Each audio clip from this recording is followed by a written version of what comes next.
YouTube. In this video, we'll be taking a look at how to set day mode for maps on Android Auto for the Samsung Galaxy S26 Ultra. This will work for the S26 Ultra, S26, and the S26 Plus as well. If you like this kind of content or find this kind of content helpful, leave a message down below. Don't forget to subscribe, and thanks for watching.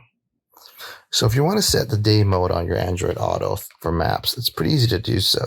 The first thing that you want to do is actually jump into your settings. Once you're in your settings, you want to scroll down and you want to look for connected devices. And then from there, what you want to do is hit connected device. From there, what you want to do is scroll down and you want to look for Android Auto. And then from there, what you want to do is scroll down and you want to look for day-night mode for maps. And you want to hit that button. And then from there, you can hit day to set your maps to day mode. And there you have it, everyone. Just a quick tip on how to set day mode for maps on the Samsung Galaxy S26 series of phones. If you like this kind of content or find this kind of content helpful, leave a message down below. Don't forget to subscribe, and thanks for watching.